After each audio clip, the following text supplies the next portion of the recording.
Making headlines this week were cyber attacks that targeted the city's transportation system along with the healthcare on Maui. I spoke with our Mahealani Richardson for more.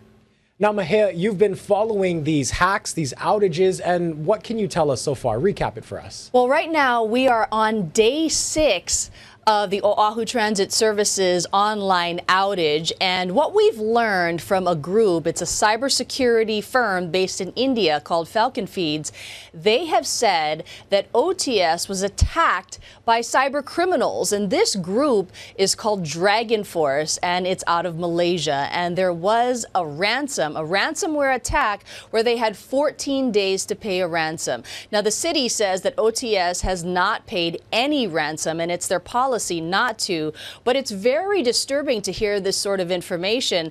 And at this point, we do know that HPD and the FBI are investigating, but all that the city would say is that it was a cyber breach. Now, we did see actual information from that breach, according to Falcon Feeds, where I saw, Dylan, a spreadsheet of people's names, addresses, their personal information like ID numbers, and whether they had a Handi-Van or a bus card. So very surprising. Now, for people who may not utilize the bus or the Handi-Van, why is this still so alarming? Why should we all be concerned about this? Well, these attacks are part of a broader group of cyber criminals. And just the other day, last month, there was a shutdown of a health center in Maui, in Wailuku, called Malama Ikeola. And this health center was shut down because of what it called IT security issues. But according to Falcon Feeds, which monitors the dark web and sees these cyber criminals, it says that they too were attacked and held under ransomware. And supposedly, according to Falcon Feeds, there was a ransom deadline by yesterday. Now, Malama Ikeola would not confirm any sort of attack, but said that if its patient information is compromised, they will let them know.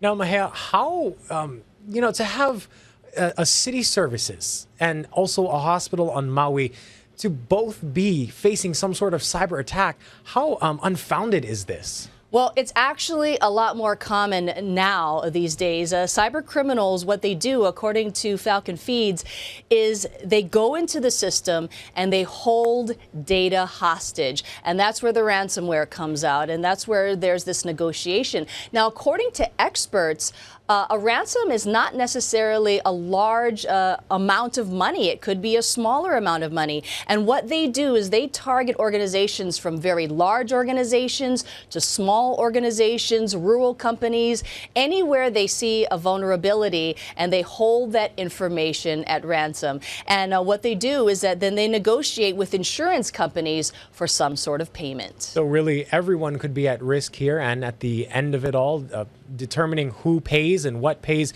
could impact the broader community. And I also want to ask, too, you've been talking to the experts in cybersecurity.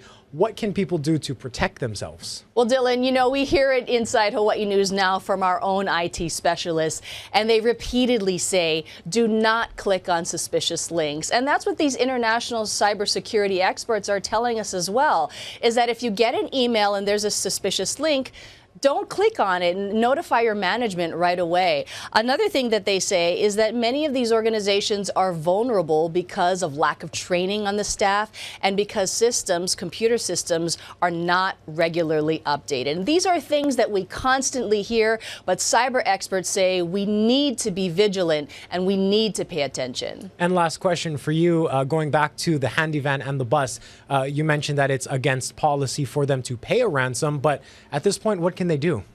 Well, what Roger Morton of the city has said is that they are right now scrubbing all computers because somehow there was a cyber breach.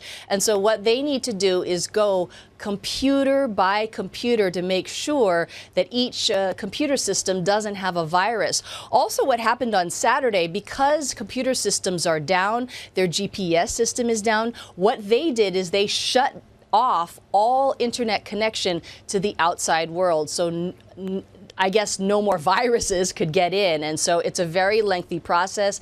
Again, Dylan, we are on day 6 of the shutdown of the Bus and Handi-Van online systems. Our Mahealani Richardson keeping a close eye on these cyber attacks. We'll bring you the latest details on air and online as we get them. Mahealani, thank you so much.